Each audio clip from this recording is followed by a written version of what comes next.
Yes, welcome into Sports Bet Betting Insight today. Pauly and Teddy Tuesday, May 23rd.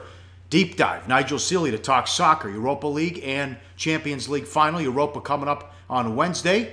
Big game breakdown. Can the Celtics somehow, some way, even this series at 2? We'll look at Game 4 coming up as well. Bad beats, bad bets, bad for the books. Bad for the books are the parlay with the public, of course. Warriors in the over total, 215. Bet up to 218.5. ESPN Stats and Info, Warriors first team in history to start the playoffs 12-0. Amazing but true. Yeah, I mean, when Golden State shoots 56% from the floor and they drain 14 three-pointers, it's going to be another ugly NBA night for the books. There have been a bunch of them here in the month of May. We'll talk about that in just a moment. But and from the side perspective, you know, Golden State opened as low as 9. A lot of books at the very opener. And then some books opened at 10.5, and then got bet up 11, 11.5, even as high as 12.5. And there was some take back coming the other way. It's still not a good result for the house with Warriors and over.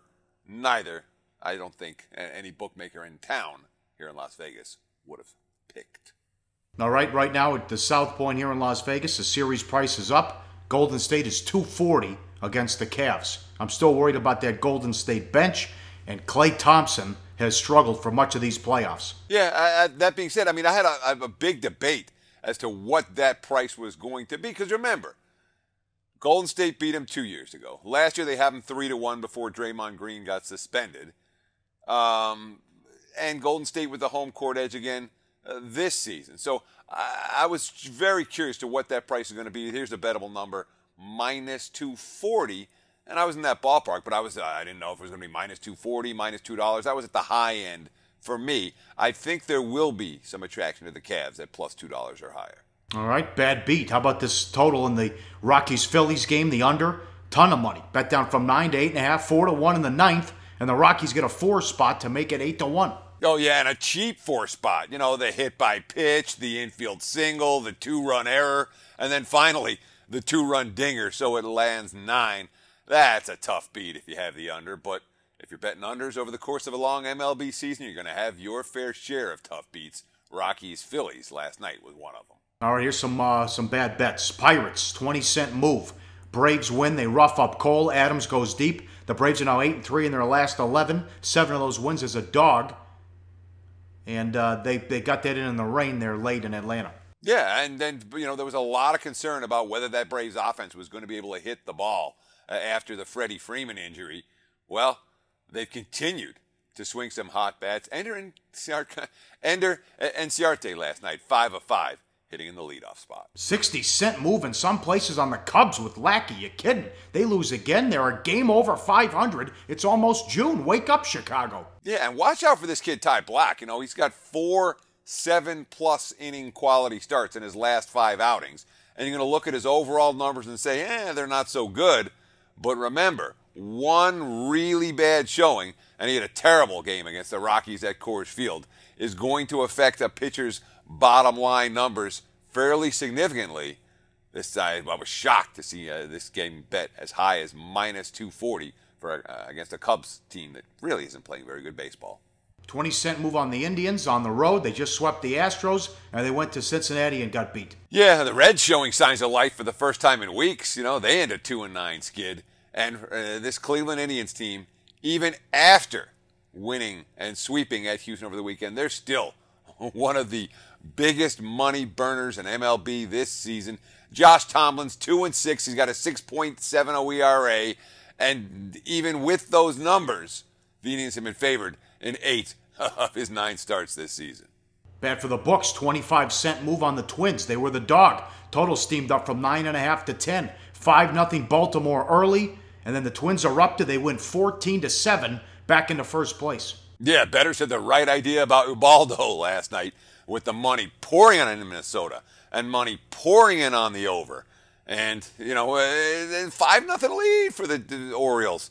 But Ubaldo on the hill, that lead did not last long. A 4 spot and then a 6 spot. Minnesota, the Minnesota Twins, move into first place in the AL Central. All right, here's a story here we'll get to. Las Vegas and the Raiders in the NFL. The Las Vegas Stadium Authority approved a conditional lease agreement for the Raiders. was about a week ago, NFL owners are expected to vote on ratifying the lease this week in Chicago. Now we'll see. NFL spokesman Brian McCarthy told ESPN in an email that the Raiders are required to abide by league rules on the matter.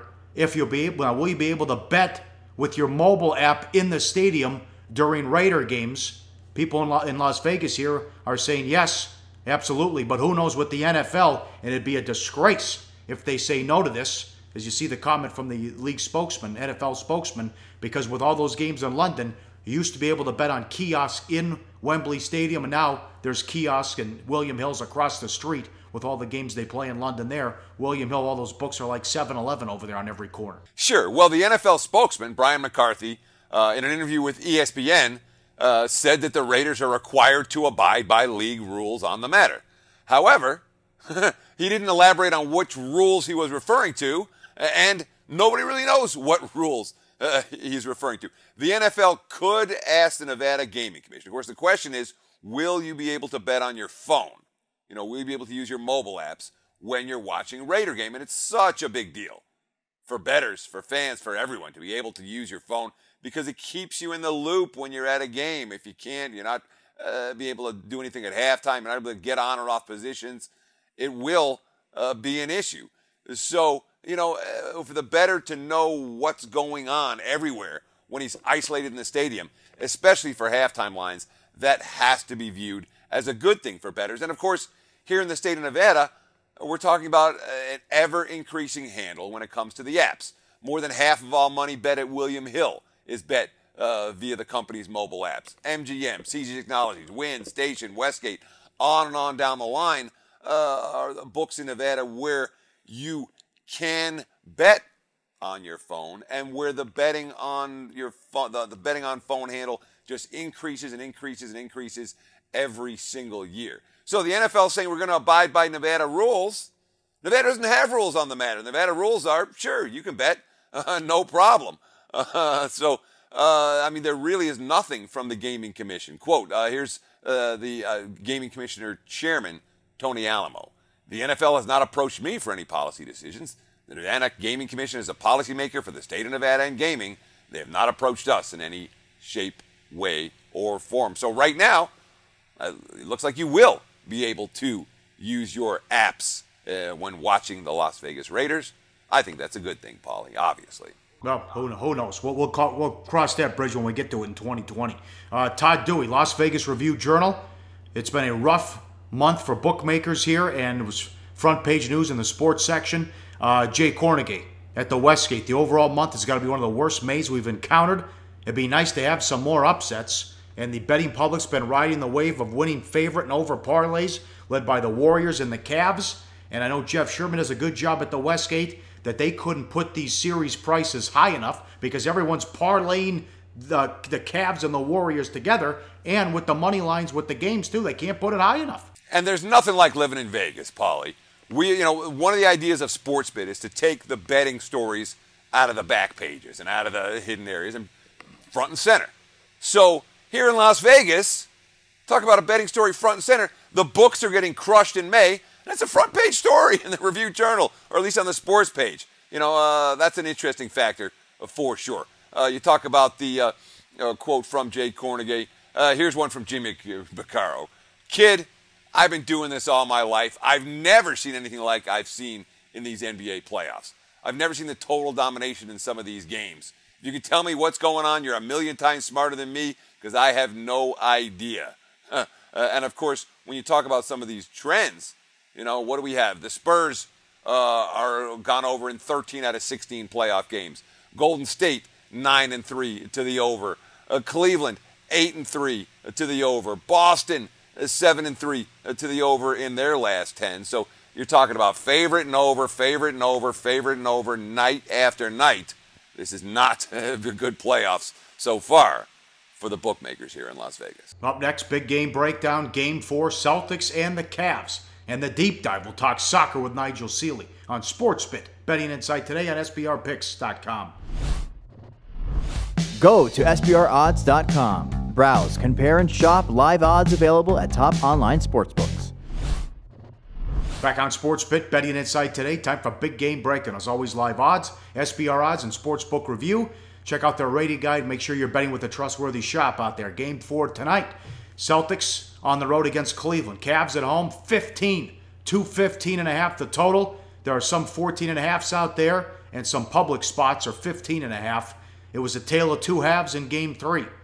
16-point halftime lead for the Cavs. It was bombs away early from 3. They led by 21 in the third quarter. In the second half, they scored only 42 points and were 2 of 17 from 3. LeBron James disappeared. Didn't score in the fourth quarter. Celtics, well, how good is Brad Stevens out of timeouts, by the way, too? Great play he drew up at the end. Bradley hit the game-winning 3. Also, because it rolled around on the rim, it didn't go in till 0.1 second. We're left.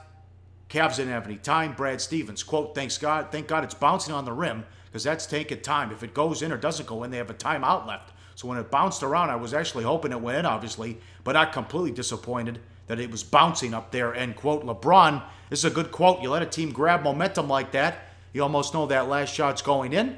It was like you already knew. As soon as the ball went out of his hands, you kind of knew that shot was going to go in because of how the game just played out throughout the second half. Always respect your opponent. And don't relax, and they let the Celtics back into it in that one, and they stole the game, Teddy. Yeah, and look, and it was a real thief, a real steal job. I don't think Boston, when they were down 21 in the third quarter of that game, thought they had a run like that in them. I think the Cavs thought the game was over. They thought the series was over. But a lot of the Cleveland problems stemmed from what they did in the first half, even though in the first half of that game, they led by margin. Take a look at this graphic. This is Cavs points in the paint, or Cavs shooting in the paint in the first half of the 3 games. And the reason that we're using the first half stats is because the first 2 games were already basically over by then. If you use full game stats, you're not going to get an accurate picture. So here's Cleveland pounding the ball in the paint in Game 1 and pounding the ball in the paint in Game 2. And Game 3, all of a sudden they start raining threes early, 9 of 13 from three-point range in that first quarter. They almost broke the game open, but that was kind of fool's gold. They stopped attacking the rim. Look at that, only 6 shot attempts in the paint in the first half compared to 25 from Game 1. So even though Boston made their run in the second half, the seeds for that run were sown in the first half when Cleveland came out and played the wrong way. How much better was the defense without Thomas? Cavs have been scoring 135.2 points per 100 possessions with him on the court in this series. Still got 118.9 on Sunday, but that's 16.3 less. They also, didn't make a lot of shots as well. Especially they struggled from 3. All right, I mean, what do you think? I mean, look at this line. It's 15 in this one. They ran him out in the first half of Game 3. I like how the Jerebko got some big minutes. He was plus 22 in 13 minutes. That was a good move for Stevens. Where's he been for much of this series? But I like what Barkley said, that the Cavs were talking trash as they were kicking the Celtics' ass. Here they responded, and Jerebko was yelling at Love to not flop, and they fought back in this one. You got to give them credit for not going with the 1-2-3 Cancun in this one. Yeah, I mean, I'm not going to give Boston that much credit. Boston's down 21 in the third quarter at Cleveland, and they didn't quit. Okay, so I'll give them credit for that. But the Cavs lost it more than the Celtics. Marcus Smart got hot and they started hitting some threes. But Cleveland didn't have the appropriate focus to close out an opponent they needed to close out. And look, the basics of the series haven't changed. Boston still has issues with Cleveland on the defensive side. The Cavs won the board again. The battle of the boards in Game 3, 46-38. And even in losing the fourth quarter by 8, they won the boards in that quarter with a +5 margin. So, the Celtics D, has played better. They did. And we saw both teams raining threes in Game number 3 that I'm convinced is going to happen in Game 4. But from a side perspective, I don't have a strong opinion here. From a total perspective, Pauly, we'll get back to this one when it comes to play of the daytime. All right, I expect a big game out of LeBron James, too, as he's taking some heat with the 11 points and didn't score in the fourth quarter. Up next, the deep dive with Nigel Seeley. We'll talk Europa Final, and Champions League Final as well, and the play of the day on SportsBet. Betting Insight today on SBRPicks.com. Research before you bet. Be sure to check out SBR Picks for the best game predictions, breakdowns, and much, much more. We're back on SportsBit. Time for 5 great minutes with Nigel Seeley. He's our soccer expert. Follow him on Twitter at Seeley_Nigel. Got a great response the first time he was on. Let's have a go at it here. Let's start Wednesday, Nigel. Europa League, Manchester U against Ajax. $1.20 with Man U, plus 340 take back on Ajax. 2.5 goes the total, under minus $1.45. What do you think of this matchup? I think Man United will win the game. They've got to win the game. It's the only way they're going to get in the Champions League. They've been preparing for this game for the last 4 weeks by putting out a reserve side. They've taken their eye off the domestic league and they've gone all out for the European Cup. It's the only tournament that Manchester United haven't won, the Europa League, in their long history. And I think Jose Mourinho is a born winner. He's already won 1 trophy at Manchester United, and I think they're actually in a different league. They're resting all their key players. All the big names will play in this game. De Gea is the goalkeeper, is a key name. Could be his last appearance. He's been linked with a move to Real Madrid. Manchester United will win this game. And I'd be tempted to back them -1 goal on the handicap. I think they will win. I think they're a much better side than Ajax. The quality of the Premier League is so much better than the Dutch league. And I think they'll stamp their authority and win this easy. How about that long unbeaten streak they had in the Premier League? Kind of get some momentum and build confidence too. How big was that to what they did in the Premier League? Well, what they did there, they was trying to get into the 4th position for the Premier League, and when they realised they couldn't mathematically do it, they eased off. They could probably been unbeaten. The big problem for Manchester United, especially this season, especially at home, is the games. They don't score many goals, but they've got one of the best defences, not only in the Premier League, in European football. 2 world-class goalkeepers, a fantastic defence. Ajax have a lot of flair, a lot of young flair, but I think Manchester United will keep them at bay. They don't concede goals. If you look at Manchester United games this season, the amount of games that have been under 2.5 goals. And I think Manchester United will probably nick this by 1-0 or 2-0 because they're too good defensively to shut up. They can shut up shop and win the game. And I don't think Ajax have got the ability to break them down. So for me, Manchester United, a strong favourite. They need this badly. They're linked with some of the biggest names in world football. And if they don't win this competition and get into the Champions League, they won't be going to Old Trafford next season. So it's a big win for Man United for me. You get involved with totals. What do you think of 2.5 goals? Well, I'd be probably playing small under because I think Manchester United are so good at shutting up shop. Mourinho is a master tactician of going 1-0 up and maybe 2-0 up and closing the game out. I just can't see Ajax scoring. So for that reason, the totals look underplayed to me. I think Man United to win to 0 could be another possibility as well. But I think the total under 2.5 goals would be probably the best bet here. Or maybe a correct score, Manchester United 1-0 or 2-0, because I just cannot see Ajax scoring this game. Okay, Nigel Seeley, our soccer expert here on SportsBit. 5 great minutes. Europa League final is Wednesday, 11:45 Pacific. Saturday, June 3rd, Champions League final. What a match this is, Nigel. Real Madrid against Juventus. First of all, let's start with Ronaldo. How about the hat tricks and how he's carried this club on his back? Well, he's been absolutely, not only his club, his country as well. He's been an unbelievable player. I don't think anybody's ever done that since Diego Maradona did for Argentina. They're the European champions, what he's done there. I think the man is unbelievable, but he's 32 now, but he plays like a 22-year-old. The thing is for Ronaldo is that big occasions, especially in the past, he's never really delivered it on the real big occasion. Obviously, the European Championship final, he got injured. He didn't play in the final. He played for 10 minutes, got injured, but Portugal still won through. But there was always said that Ronaldo is he never raised it for the big occasion. Now, he's going to be a marked man against the best defence, not only in Europe, probably in world football, in Juventus. They're coming on fire. They won a domestic double. They're going to win the cup tonight. They're going to win the league. They've won the league as well. So they're looking for a treble. And this is a real intriguing game. It's a 50-50 toss-up for me. I really do. I think no team has ever successfully defended the Champions League, which Real Madrid are trying to do. And Juventus have got the best rear guard in the world against the best attacking flair in the world. It's going to cancel each other out. I wouldn't be surprised here, though, to see this really turn out to be a bit of a non-event. I think it could be, everyone is expecting a great match and a great flair, but I think the strong defence against the fantastic attack could turn out to null each other out, and I'll definitely be unders in this game.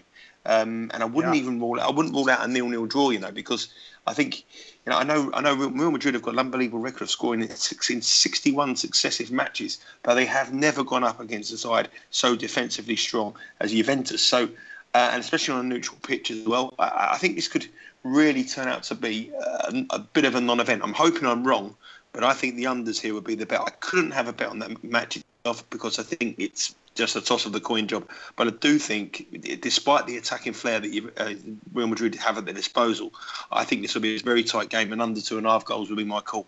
Feels like 1-0. I agree with you there. I'm showing 2.5 under -155. A couple of our viewers had Juventus 12-1 to win it. Would you hedge and play a little bit back on Real Madrid, lock in a profit?